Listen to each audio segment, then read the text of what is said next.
Clive, where have you been? I've been wanting to ask you something about Torgal. Where did you get him, like, in the first place? My father brought him back from one of his expeditions into the Northern Territories. They were crossing a snowfield when they heard his cries, and seeing no sign of his pack, they took him in. What do you reckon, Tomes? It certainly adds weight to the theory.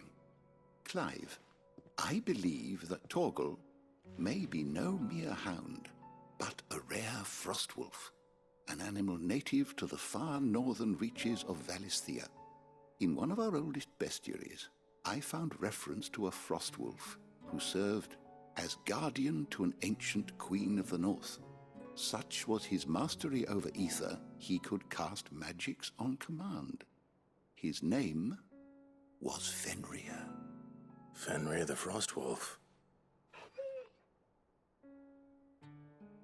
Now, the annals do not state it explicitly, but I have reason to believe this queen was a dominant of Shiva, a girl from the Northern Territories and her faithful hound. One awakens as the dominant of Shiva, and the other? You're saying that Jill granted Torgal his powers? What? Just like Fenrir. People called him my hound, but Torgal and Jill were inseparable. He grew up as a faithful companion to the dominant of Shiva, and years later, his powers awakened, just when his master needed him the most. You're right. If it weren't for Torgal blasting those bastards to Kingdom Come, Jill would have been for it. Quite. Though Torgal's power is his own, his latent birthright as a frostwolf, it had only to be unlocked. Oh, get you, Torgal. You're an even finer hound than we thought. And regarding your original concern, you need not fear for Torgal's health.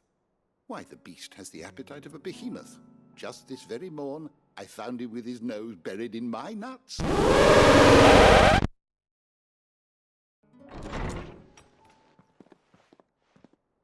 you are! I've been looking everywhere for you. Bernard's here. I need you to introduce us so we can get to work. I shall be a moment.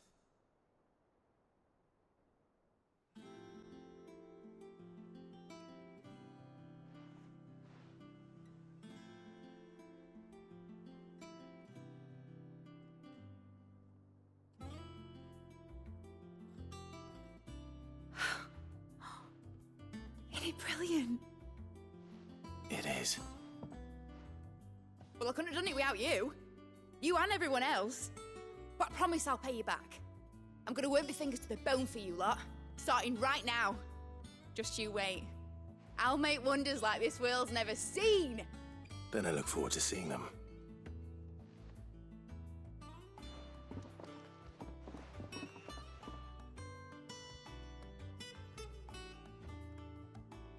Now that that's settled, I wonder if Vivian's made any progress tracking down Kupka.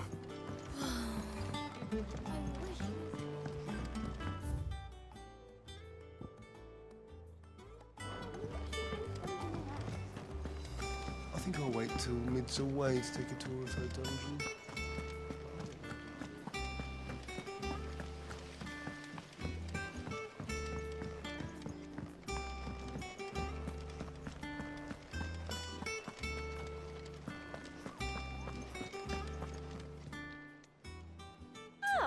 I wasn't expecting you back so soon.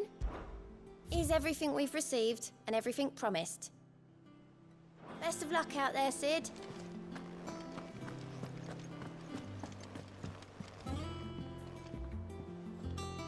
How goes the hunt for Kupka? Largely in circles. We have myriad sightings of strange soldiers in unexpected places, but nothing definitive as yet. If only we knew for certain by what route he left Rosalith. Well, keep at it. If anyone can piece this puzzle together, it's you. And I'm willing to wait as long as it takes. A few moments later. What? Here? Would that be a problem? Do you know, Clive? I believe it a mercy that you didn't inherit your father's throne. Your poor people would surely live in fear of you. You have nothing to worry about on that front. I won't be claiming his crown. That is a relief. Clive, have you got a minute? We, have a guest. A guest?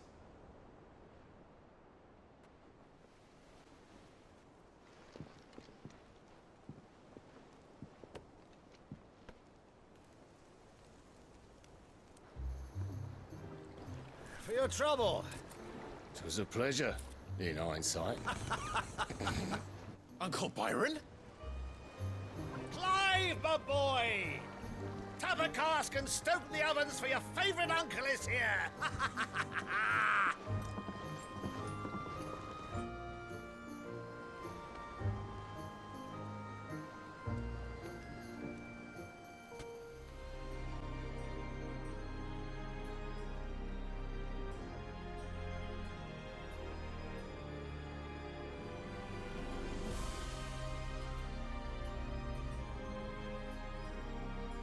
The Dalmekian government sues for peace.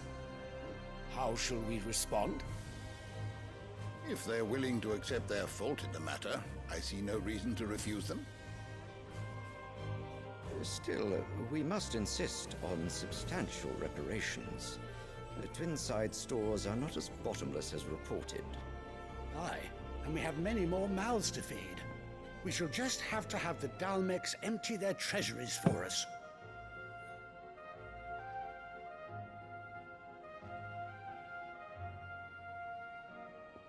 Of course, none of this would have been possible without your timely intervention, Prince Olivier.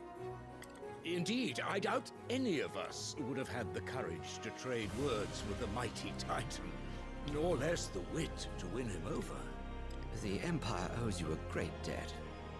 May the blessing of the crystals go with you, Your Highness. May the blessing of the crystals go with you. Very good.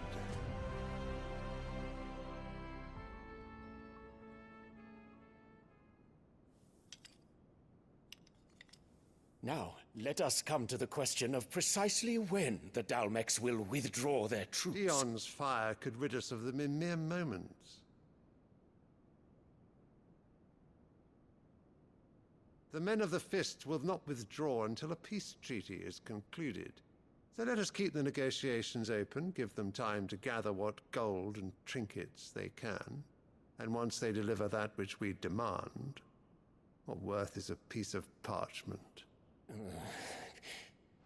Your Radiance, were Prince Dion to take the field, the enemy would surely send their own dominant to meet him.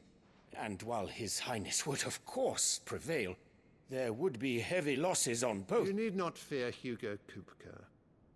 He is engaged on the Western Front. Even were the Dalmecs to send for him, he would not arrive in time. As much as I would enjoy witnessing a clash between Bahamut and Titan, it is not to be. And what of your subjects, Your Radiance? If the fighting spread to the city proper, the people would bear the brunt of it.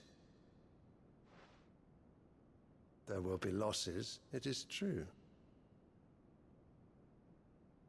Yet for every citizen who falls, another can be bred. For every home that burns, another can be built.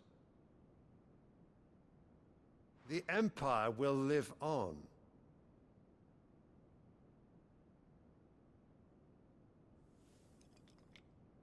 Dion? Yes, sire.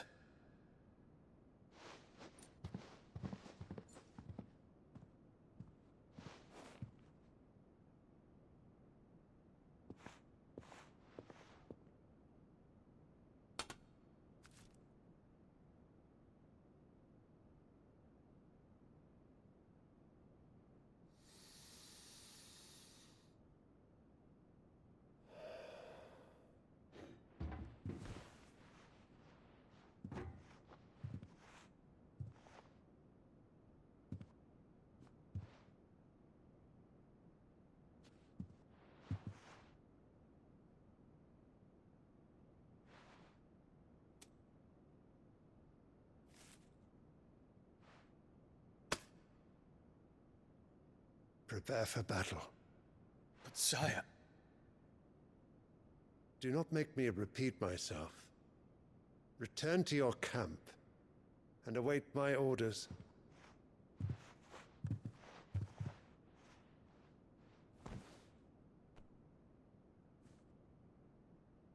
If that is your wish, Your Radiance, I shall depart at once.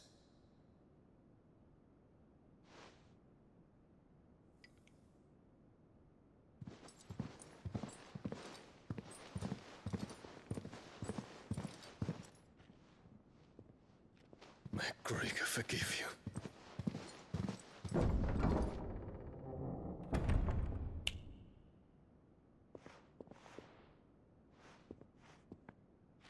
What do the astrologers augur? The stars are in agreement, Your Radiance. The shadow of treachery hangs over Prince Dion.